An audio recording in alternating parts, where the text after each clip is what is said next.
I hate foreigner. I hate Krikamba. I hate Kwara. I hate Zaizai. I don't like foreigner. Foreigner must go to their... A continent that fought colonialism together is now turning against itself.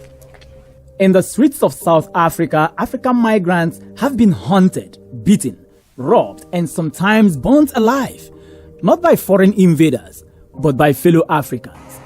Nigerians, Zimbabweans, Ethiopians, Somalis, Mozambicans, Congolese. People who cross borders searching for survival, only to find rage waiting for them. Shops were looted, families were displaced, bodies on the streets, and social media flooded with terrifying videos of mobs chanting for foreigners to leave. But perhaps the most disturbing part is not the violence itself, it is the silence.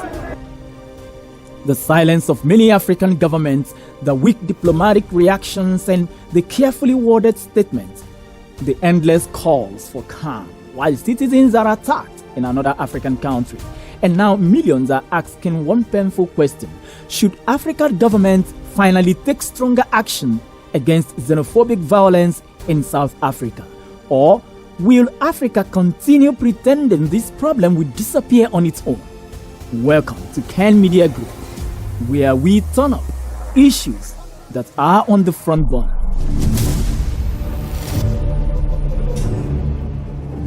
Africa was supposed to stand for unity. From the days of independence struggles, African leaders preached one message: Africa for Africans. Countries supported each other against apartheid. Nations sheltered refugees. Liberation fighters crossed borders freely. Ironically, many African countries stood with South Africans during apartheid. Some gave them refuge. Some trained freedom fighters. Some sacrificed economically to isolate the apartheid regime. Yet today, many Africans feel betrayed. Because decades after apartheid ended, fellow Africans are now being blamed for unemployment, crime, and economic hardship inside South Africa. This contradiction has shaken the dream of Pan-African unity. How can Africa speak about continental integration while Africans fear being attacked in another African country? How can the African Continental Free Trade Area succeed if ordinary Africans cannot even feel safe crossing borders? The dream of Africa unity cannot survive in an atmosphere of hatred. The anger inside South Africa did not emerge from nowhere. South Africa faces massive unemployment. Poverty remains widespread, crime levels are extremely high, millions of young people feel abandoned by the political system.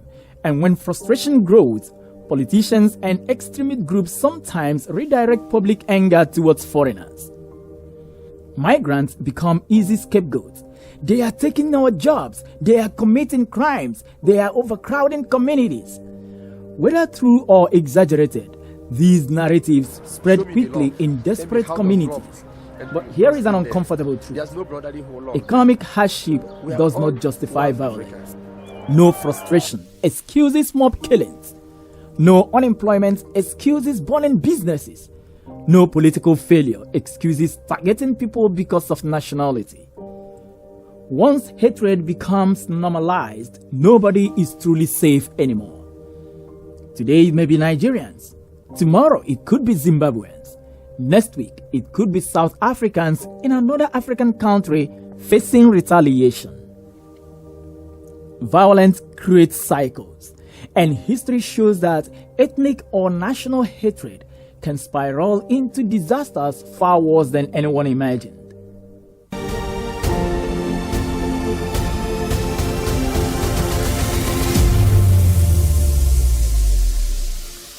Many critics believe African governments have responded far too softly. After every major xenophobic outbreak, what usually happens? Diplomatic statements, emergency meetings, promises of investigations, and then silence. Weeks later, the world moves on until the next attack happens again. Some governments evacuate citizens temporarily, others summon ambassadors for explanations, but few applied sustained diplomatic pressure. and this has created growing frustration among ordinary Africans who feel their leaders are failing to protect them abroad. Citizens are now asking if African governments cannot defend Africans on African soil. What then exactly is the purpose of continental solidarity? Many people believe stronger measures are necessary. Not war, not hatred, but real consequences. Some suggest economic pressure. Others want stronger African Union intervention. Some argue for visa restrictions or regional sanctions against groups promoting xenophobic violence. Because without consequences, extremists may feel empowered, and silence can sometimes look like permission.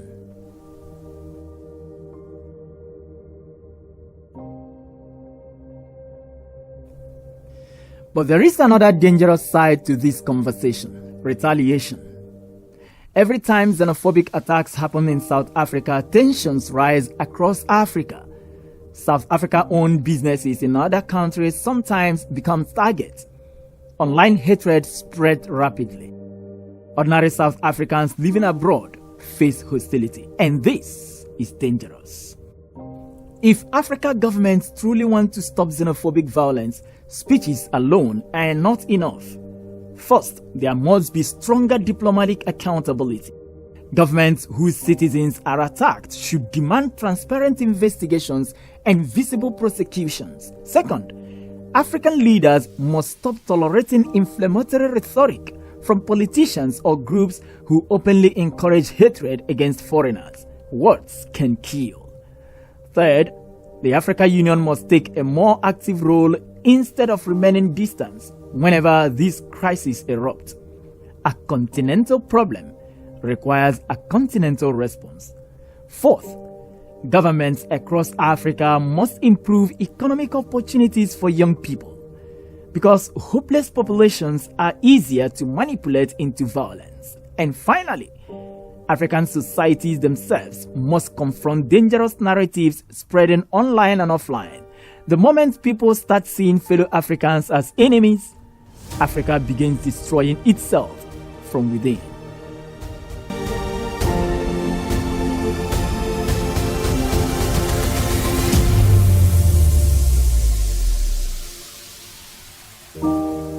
This issue is now bigger than South Africa. It raises a deeper question about Africa's future. Can Africans truly unite beyond slogans? Can Pan-Africanism survive economic hardship? Can borders exist without hatred?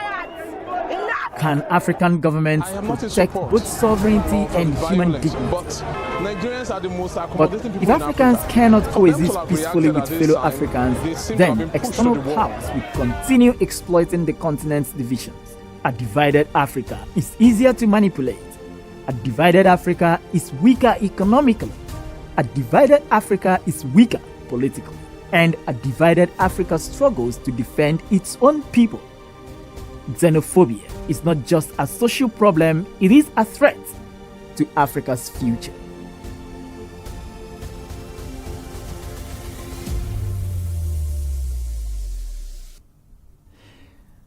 The question is no longer whether xenophobia exists. The real question is, how long will African governments continue reacting with words instead of action?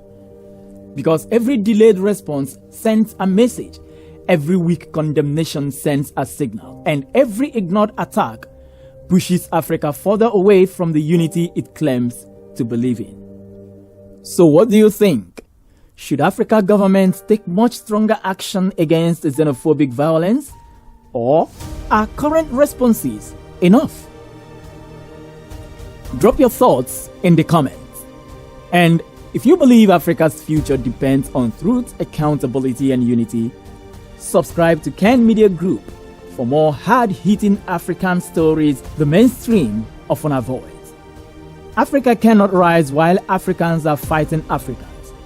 See you in the next video. I hate foreigner. I hate Krikamba. I hate Kwara. I hate Zai Zai. I don't like foreigner. Foreigner must go to their country.